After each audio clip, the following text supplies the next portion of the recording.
嗨，大家好，我是薇薇。今天我们来做番茄鸡腿排，下面就跟我一起开始吧。周末从开市客购买了6连包的带皮鸡腿排，今天正好拿来烧这道菜。单包呢有800克，清理得很干净，一餐一包很方便。肉厚的部分先划上几刀，容易入味儿，再切成合适入口的块儿。切好之后装盘，撒上盐和白胡椒，抓拌一下，腌制10分钟备用。再来准备一些配料：3粒大蒜切末，2个洋葱切成薄片。锅烧热，倒些许油，然后把腌好的鸡块一个个皮朝下放入锅里开始煎。注意温度不要太高，否则后面的肉块还没下锅，前面的就糊了。可以再淋些料酒去除腥味儿。等到鸡皮煎至焦黄再翻面，这时候可以看到锅里的油多了不少，这都是从鸡皮中逼出的鸡油，也是这道菜美味下饭的关键。正在打卡跳操减脂的小伙伴看到这儿就要发愁了，担心油脂超标，可以简单呀，直接把鸡皮去掉就行了，或者是改用鸡胸肉来做也是可以的。虽然风味会损失一丢丢，但是味道依然很可口，不信你试试呀。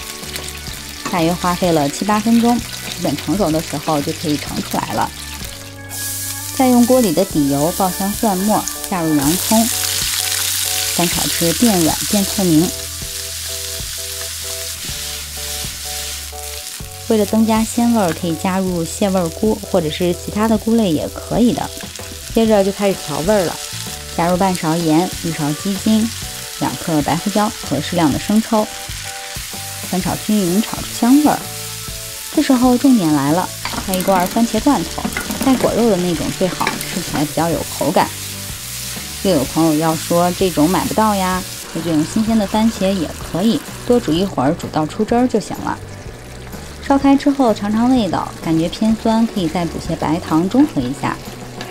底味调好了，再把鸡块倒回锅里，翻动一下，让鸡块浸泡在汤汁中，再烧一会儿，收汁儿，重入味儿。最后撒上葱花，就可以出锅装盘，准备享用啦。